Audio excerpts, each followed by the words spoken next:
Hello tout le monde. Nous voilà maintenant en juin, ça veut dire que petit à petit nous arrivons à la fin de la première moitié de cette année. Et ce matin, j'ai repris ce journal. Donc j'ai voulu faire un petit peu le point et j'ai pensé partager avec vous mes réflexions. Donc au début de cette année, j'ai publié une vidéo sur ma chaîne dans laquelle j'ai parlé de la création de ce journal et de mon intention à travers lui de pouvoir amener une direction dans ma vie et suivre également mon avancement. Donc je tiens un journal, j'écris dans mon journal tous les jours, je note mes ressentis, je note différentes expériences que je peux vivre, je consigne également mes tirages, mais un journal comme celui-ci va pouvoir durer environ 3 mois et donc ça veut dire que ça n'est pas le meilleur format pour me permettre de me fixer certains objectifs et ensuite de pouvoir les suivre. Donc j'ai décidé de créer ce journal qui est un très petit format, mais qui me semble très approprié pour, cette intention. Et ce journal, je l'ai intitulé Ma vision pour 2026 et j'ai créé cette première page qui reprend finalement l'essence de ma vision et les différents thèmes que je voulais pouvoir aborder et auxquels je voulais pouvoir accorder de l'attention cette année. Donc j'ai repris quelques phrases d'un film qui m'avait beaucoup parlé à l'époque. Donc en 2025, j'ai regardé un film qui s'intitule The Imitation Game avec Alan Turing sur la création d'une machine pour décoder les messages durant la guerre. Et cette machine est finalement devenue le précurseur des ordinateurs. Et dans ce film, il y a 2 extraits de dialogue qui m'avaient marqué et que j'ai choisi d'amener dans ce journal. Donc je vais vous les lire. Le premier extrait, c'était « Sais-tu pourquoi les gens aiment la violence ? C'est parce que ça fait du bien. Les gens trouvent la violence profondément satisfaisante. Mais enlève cette satisfaction et l'acte lui-même devient creux. Et ensuite, ils me battent parce que je suis plus intelligent qu'eux. Non, ils te battent parce que tu es différent. Et ça signifie que tu devras faire davantage d'efforts pour trouver ta place. Oui, ma mère m'a toujours dit que je suis un vilain petit canard, et elle a tout à fait raison. Mais tu sais, ce sont les personnes dont on ne pense pas grand-chose qui finissent par réaliser ce que personne n'aurait imaginé. Et je me suis rendu compte ce matin à quel point cette phrase était appropriée par rapport à mon cheminement en général, mais également ces derniers mois. Donc par rapport à cette idée de violence, j'ai connu énormément de violence dans ma vie. J'ai eu une enfance très violente et très abusive. Et ces dernières années également, il y a eu beaucoup de violence à travers des interactions avec des personnes que j'ai pu rencontrer. Et c'est vrai que pouvoir prendre conscience du fait que plus nous nourrissons cette violence et plus finalement cette violence va prendre de l'ampleur, plus nous allons nous perdre. Tandis que si nous ne réagissons pas, eh bien, quelque part, ça va permettre de désamorcer cette violence.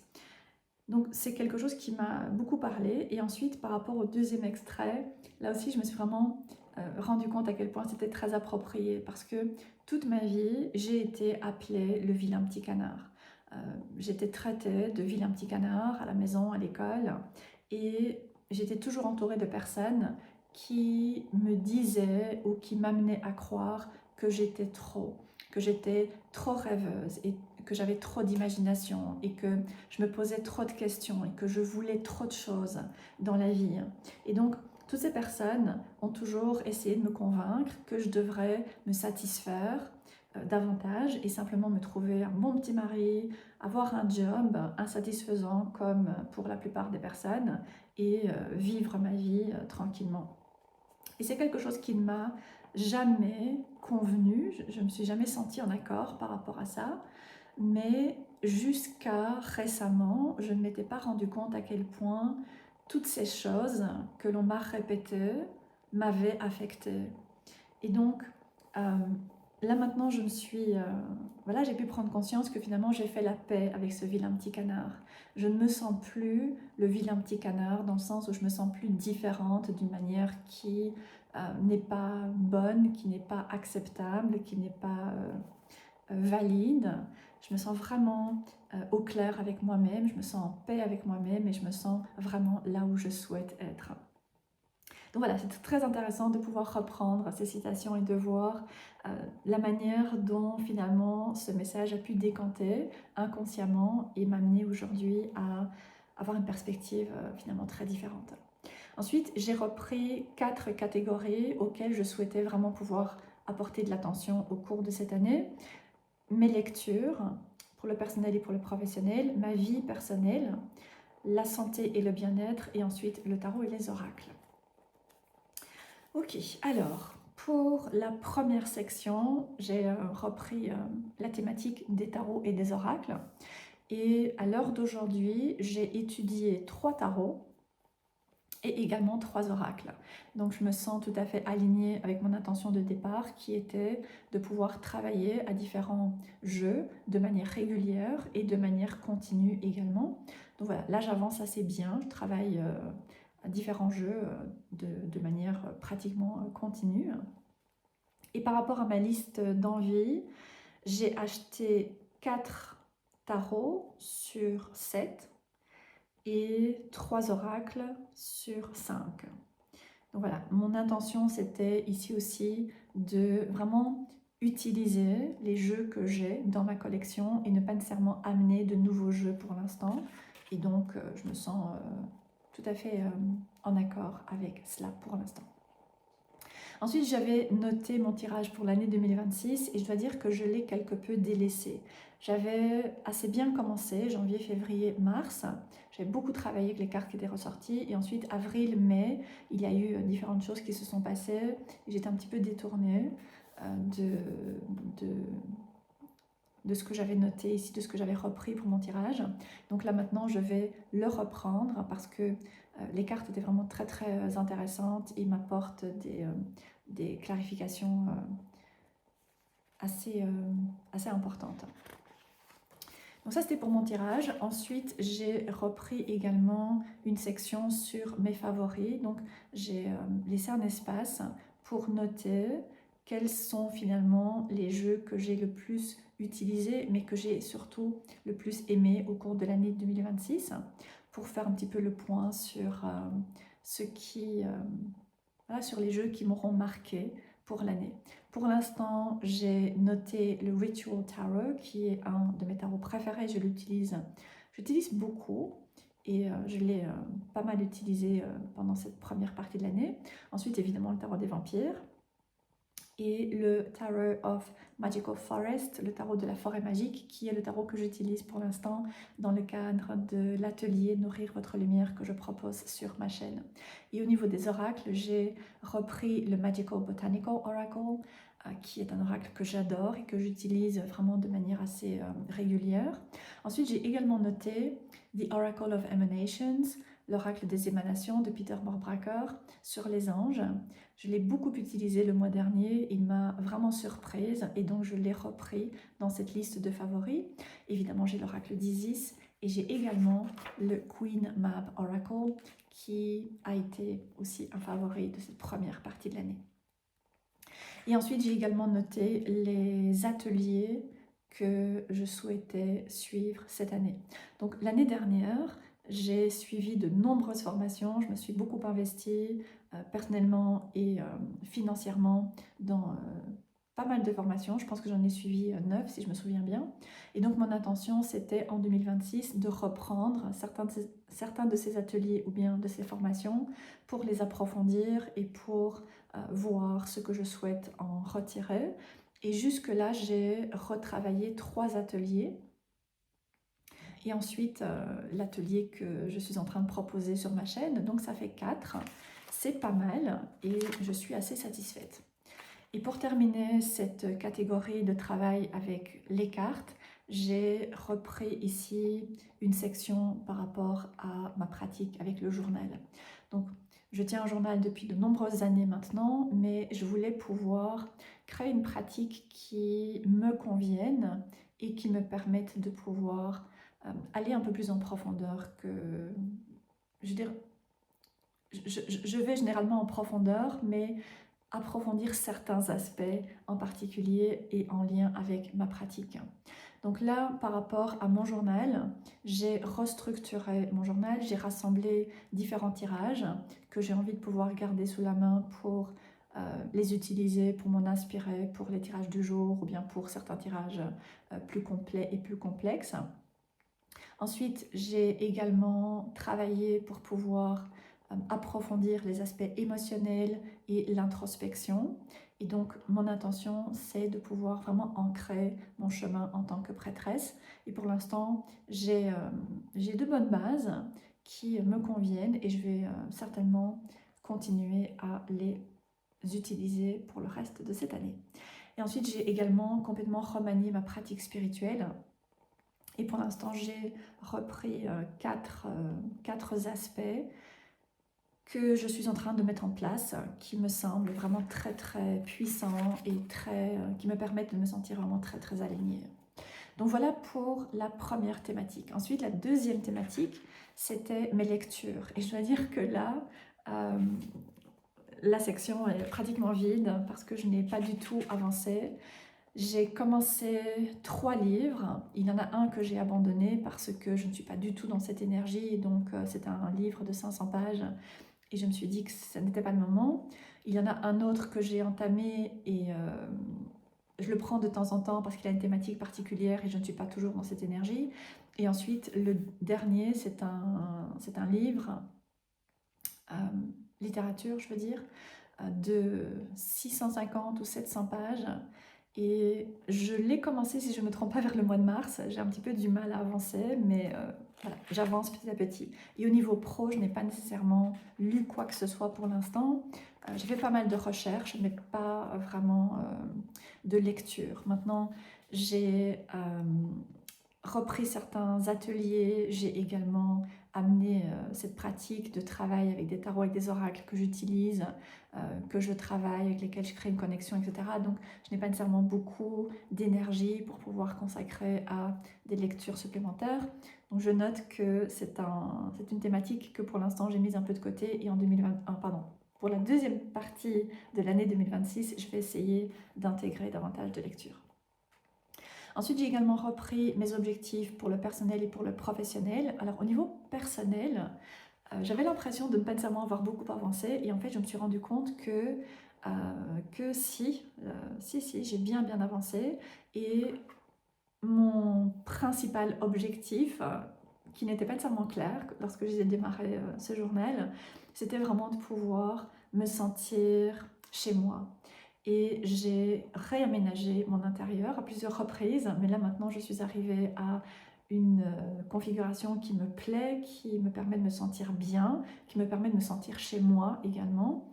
Et c'est vraiment quelque chose de nouveau parce que j'ai beaucoup de trauma par rapport à la maison, par rapport à la famille, par rapport à ce milieu familial. Et donc me sentir chez moi, c'est quelque chose que je n'ai jamais vraiment ressenti jusque maintenant. Et là, ça y est, j'y suis, je me sens bien chez moi, je me sens tranquille et j'aime mon environnement. Donc voilà, c'est un gros objectif finalement qui a bien avancé. Sur le plan professionnel, mon objectif principal, c'était de pouvoir faire accélérer mon activité et là aussi, j'avais l'impression de ne pas nécessairement avoir beaucoup avancé et finalement, je me suis rendu compte que j'ai réalisé un énorme travail au niveau des fondations puisque j'ai complètement remanié mon activité, j'ai créé de nouveaux programmes, j'ai créé des accompagnements, j'ai créé des nouveaux tirages et tout ça a pris évidemment énormément de temps, beaucoup d'énergie. Mais là maintenant, j'ai finalement créé quelque chose qui me permet de me sentir alignée avec mes passions, avec mes talents et avec ma valeur également. Donc c'est finalement un super objectif qui est atteint. Et donc ça veut dire qu'à partir de maintenant, étant donné que les bases sont mises en place, eh bien, les choses vont pouvoir avancer. Donc voilà, ensuite la dernière thématique, c'était la santé et le bien-être. Donc c'était un aspect qui était vraiment important pour moi et je voulais pouvoir accorder pas mal d'attention. J'ai repris les 4 catégories. Donc par rapport au physique, j'ai mis en place certaines choses, pas encore aussi régulièrement que je le voudrais, mais j'ai mis plusieurs pratiques en place et la base, c'était encore une fois de pouvoir me sentir posée, me sentir chez moi et donc pouvoir décompresser, donc pouvoir me reposer, pouvoir dormir correctement, etc. Donc j'ai finalement déjà travaillé à ça. Et ensuite, je viens de mettre en place depuis le mois de mai une routine avec différents remèdes naturels pour adresser certains soucis de santé que j'ai. Le principal, évidemment, en tant qu'empathe, étant un souci d'hyperperméabilité intestinale.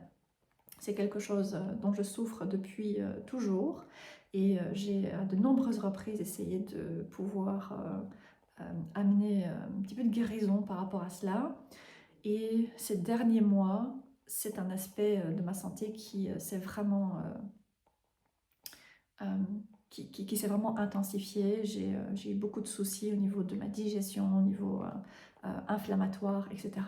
Et là maintenant, j'ai amené plusieurs remèdes naturels qui commencent vraiment à me permettre de me sentir mieux, à pouvoir ressentir moins de fatigue, moins d'épisodes inflammatoires également. Donc je vais continuer avec cette routine et continuer également à prendre note de ma progression. Ensuite, au niveau mental, j'ai conscientisé à quel point j'avais un discours intérieur extrêmement négatif en raison de nombreux traumas de mon enfance et d'expériences difficiles au cours de ma vie. Et donc, je voulais vraiment pouvoir adresser cet aspect, pouvoir commencer à libérer ce discours très négatif et amener un nouveau discours qui soit beaucoup plus porteur, beaucoup plus constructif. Et je dois dire que là maintenant, j'ai atteint cette étape où je me sens beaucoup plus, je sens que mon mental est beaucoup plus orienté vers quelque chose de positif et de constructif que négatif. Donc voilà, je vais continuer ce que j'ai mis en place jusque maintenant parce que ça me permet de bien, de bien avancer par rapport à cela. Ensuite, l'aspect émotionnel, évidemment, c'est un aspect extrêmement important pour moi. Gérer les émotions, pouvoir être connecté à mes émotions a toujours été très difficile. Et là maintenant, j'ai mis en place différentes pratiques qui me permettent aussi de pouvoir aller beaucoup mieux. Et je pense que je suis vraiment arrivée maintenant au cœur de certains aspects difficiles au niveau émotionnel qui sont finalement 2 blessures principales que j'ai, qui sont la blessure de l'abandon et la blessure de l'humiliation. Donc là, je sens que je suis vraiment arrivée au bout de quelque chose, je suis vraiment arrivée à la racine et petit à petit, ces 2 blessures commencent à cicatriser. Et ensuite, au niveau spirituel, j'ai pas mal avancé également, j'ai mis en place plusieurs routines qui me conviennent, qui me permettent de me sentir bien, de me sentir mieux. Donc je vais continuer. Et pour terminer, j'avais repris très rapidement une section par rapport à l'aspect financier. C'est un aspect qui a été un peu difficile, mais qui petit à petit est en train de montrer des signes d'avancement dans la bonne direction, donc je suis aussi satisfaite. Donc voilà, je dois dire que de manière générale, je me sens vraiment très satisfaite par rapport à la création de ce journal, mais également par rapport à mon avancement en lien à ces différents objectifs que je me suis placée, ces différents thèmes que je voulais pouvoir aborder. Et habituellement, j'ai tendance à vouloir poser certains objectifs et ensuite avoir cette impression que je n'avance pas et quelque part évidemment me décourager ou bien me disperser. Et cette année, je sens que j'ai une direction beaucoup plus claire, j'ai des bases qui sont installées et j'avance petit à petit. Maintenant, évidemment, le processus est probablement beaucoup plus long et beaucoup plus lent que ce que j'avais imaginé, que ce que j'aurais aimé, mais au moins je vois de manière concrète que j'avance, je vois que j'ai mis en place différentes choses, que ça apporte ses fruits et donc c'est vraiment très motivant. Et puisque les bases sont maintenant posées, eh bien je vais pouvoir avancer et maintenant je vais vraiment continuer à mettre tout cela en pratique et amener de la régularité. Donc voilà, ça c'était pour mon journal. Et ensuite, je voulais partager avec vous 2 cartes que j'ai tirées ce matin euh, et qui m'ont apporté un message vraiment très très puissant. J'ai tiré le 2 de coupe dans le Ritual Tarot. Et dans ce tarot en particulier, il vient me parler de cette union et de cette harmonisation du masculin et du féminin sacré. Ce sont des aspects auxquels j'ai énormément travaillé au cours de ces dernières années. Et là maintenant, effectivement, je sens que je me sens beaucoup plus équilibrée par rapport à ces 2 aspects. Je me sens vraiment en paix par rapport à mon féminin, je me sens alignée avec mon féminin, avec ma vulnérabilité, avec mes émotions, mes intuitions, ma connexion spirituelle. Et j'ai également pu réparer certaines blessures profondes en lien avec le masculin qui me permettent de me sentir plus posée, de me sentir plus stable et d'avoir également cet aspect de protection. Et ensuite, la lune vient ici en arrière-plan pour quelque part me guider sur mon chemin, me permettre de rester connectée à moi, à mon chemin, à ce qui est important pour moi, à qui je suis, et pouvoir avancer de manière fluide, et donc ne pas avoir besoin de chercher des techniques ou bien différentes choses à l'extérieur pour me sentir complète et en harmonie, mais vraiment pouvoir ressentir cela intérieurement. Et ensuite, j'ai également la carte du monde qui est ressortie. Et je dois dire que j'étais très heureuse de voir cette carte parce que pour moi, elle vient symboliser le fait que là, maintenant, effectivement, eh bien, je suis dans mon monde. J'ai pu créer mon monde, aussi bien par rapport à mon environnement que par rapport à ma pratique, par rapport à mon chemin personnel. Et je me sens vraiment portée et je me sens nourrie également par cet univers que j'ai créé. Et il y a les corbeaux qui symbolisent pour moi mes guides. Ici, il y a un dragon qui symbolise la notion de protection, et le poisson, évidemment, qui vient amener cet aspect de vulnérabilité et de connexion à d'autres plans et à mon chemin et ma pratique. Donc voilà, je me sens vraiment bien entourée, tout à fait à ma place, tout à fait en paix avec moi-même et prête maintenant à aborder tranquillement la deuxième partie de cette année 2026. Voilà, donc c'est ce que je voulais partager avec vous. Très rapidement, j'ai créé sur mon site une guidance qui s'intitule « Votre vision pour 2026 ». Donc si ce dont j'ai parlé aujourd'hui, c'est quelque chose qui vous intéresse, eh bien, je vous invite à consulter mon site. J'ai fait quelques recherches et je suis arrivée sur un site qui mentionnait que environ 90% des personnes n'ont pas de vision dans leur vie et passent en réalité beaucoup plus de temps à planifier leurs vacances qu'elles ne le font à planifier leur vie. Et je pense que ça vaut la peine de méditer sur cet aspect. Je pense également que en tant que sorcière et en tant que prêtresse, c'est vraiment important de pouvoir être connecté à notre vision et ensuite pouvoir mettre en place différentes pratiques et différentes choses finalement qui vont nous permettre de nous sentir soutenus, de pouvoir avancer et de pouvoir rester vraiment très aligné avec notre chemin. Donc voilà, si c'est quelque chose qui vous intéresse, le lien de mon site est repris en dessous de cette vidéo. Et si vous m'avez suivi par rapport à la première vidéo et que vous avez créé un journal, eh bien, j'espère que cette vidéo pourra être un encouragement à reprendre ce journal et faire le point sur où vous en êtes. Et n'hésitez pas à partager vos inspirations en dessous de la vidéo. Voilà, je vous souhaite une très belle journée et je vous retrouverai plus tard.